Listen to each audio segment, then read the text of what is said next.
Здравствуйте! В эфире программа «Энергетика Якутии. Отраслевые новости». С вами ведущая Татьяна Каракулова. И сейчас коротко о главных темах выпуска. Тепла хватит всем. Якутскэнерго проводит реконструкцию магистральных сетей для подключения новых микрорайонов. Новые электрические счетчики наделены интеллектом. Теперь они сами передают показания. Все собранные средства на подарки ветеранам. В Якутскэнерго прошла благотворительная ярмарка. В Якутске ведутся масштабные работы по реконструкции тепловых сетей. Они сосредоточены в границах сразу 3 кварталов города. От станции Якутская ГРЭС-1 в сторону строящегося онкоцентра. Трубы большого диаметра позволят в будущем подключить новых потребителей, социальные объекты и новые жилые дома. Подробности в материале Дмитрия Макарова. Тяжелые трубы большого диаметра аккуратно укладываются на подготовленные постаменты. С каждым новым сварочным швом тепловая магистральная линия уходит дальше от коллекторной Якутской ГРЭС. Это уже финальный этап работы на данном участке, но в целом график реконструкции расписан по месяцам. В целом реконструкция сетей в четырехтрубном исполнении в пределах 3,4 километра. То есть легко посчитать, что если брать в водотрубном исполнении, то монтировать трубу ДУ-700 нужно на расстоянии 15 километров. Это довольно объемная работа. Такие масштабные работы на магистральных линиях Якутской ТЭЦ не проводились уже лет 20. Необходимость в увеличении диаметра трубы появилась из-за стремительного развития северо-западной части Якутска. Это районы аэропорта, 17-го квартала и других прилегающих территорий. Здесь по мере сноса деревянных аварийных домов будут построены новые высотки и социальные объекты. Проект мы начали реализовывать в 2021 году.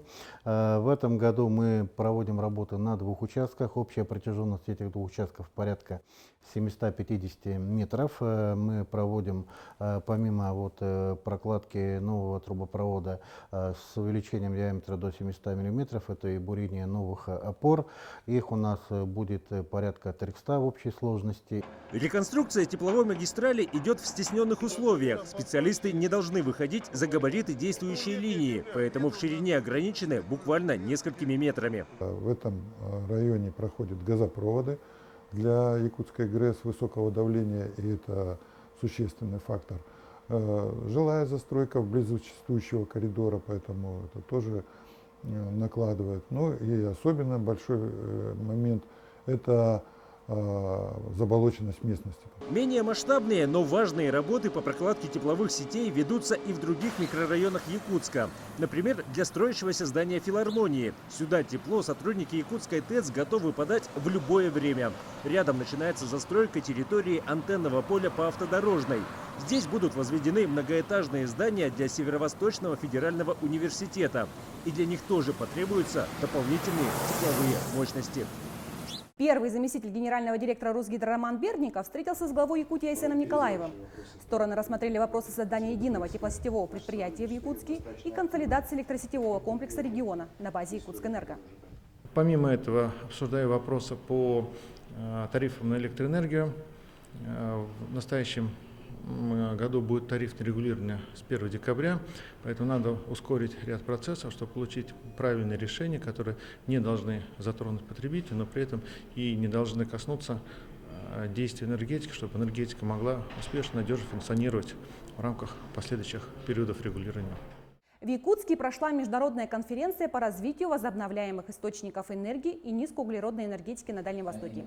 Мероприятие состоялось по инициативе Русгидро, акционерного общества «Русатом Оверсис» и правительства Якутии.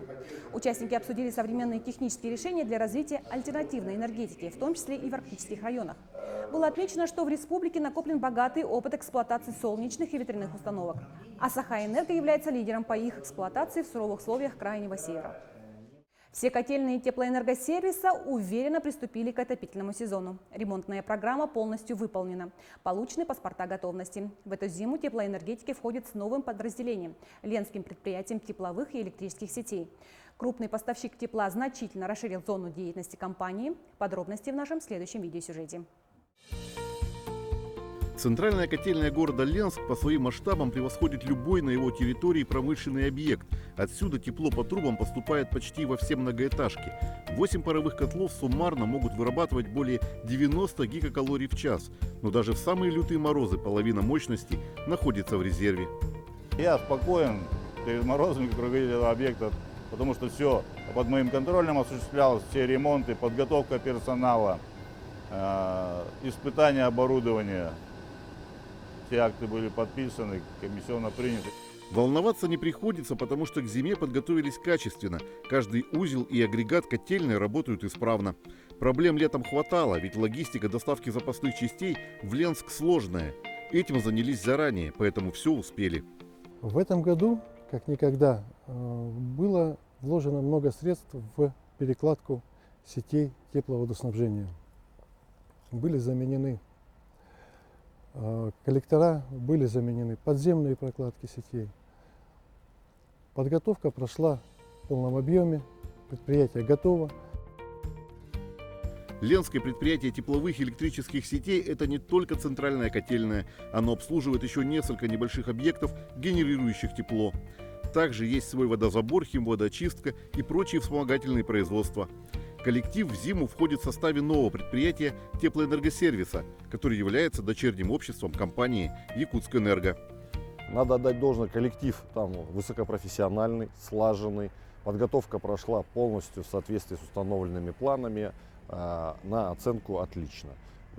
Большое спасибо за это нашему новому коллективу предприятия «Ленская ТЭС». Смена собственника оказалась практически незаметной для коллектива. Сохранены все рабочие места и уровень заработной платы.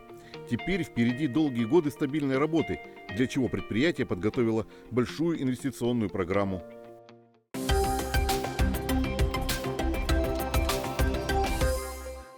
Интеллектуальные приборы учета электрической энергии в ближайшем будущем появятся у всех потребителей. Сейчас их в обязательном порядке устанавливают новым абонентам, а уже действующие меняют по мере истечения срока годности старых счетчиков. У нас с июля 2020 года вступил в силу федеральный закон 522, в соответствии с которым сетевые организации и гарантирующие поставщики должны установить интеллектуальные приборы учета.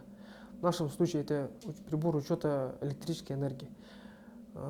Якутскэнерго приступила к программе замены установки таких приборов учета. В ближайшее время в одной только центральной Якутии будут установлены еще около 7 тысяч новых приборов учета. И главное отличие от предшественников – удаленная передача показаний при помощи сим-карт мобильных операторов сотовой связи. Подключение новых потребителей проводится ежедневно. Больше всего осенью, когда люди торопятся завершить строительство частных домов. Получается, люди в доме сами все подготавливают, покупают автомат, СИП, гофру. Все сами это подготавливают в доме. А получается, сетевая организация уже сама подключает к опоре, устанавливает счетчик. В исполнительной дирекции Якутскэнерго прошла традиционная ярмарка благотворительности. На ней коллектив реализует широкий ассортимент продукции, сделанной своими руками. В основном это домашние заготовки из собственного урожая, выпечка и различные поделки. Спрос очень большой. Народ весь пришел, все раскупили за полчаса.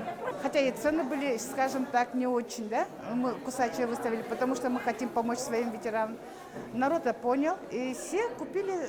Все заработанные средства пойдут на приобретение подарков для ветеранов отрасли. В этом году мероприятие приурочено к 60-летнему юбилею компании Якутскэнерго. На сегодня у меня все новости. До встречи в следующем выпуске программы «Энергетика Якутии».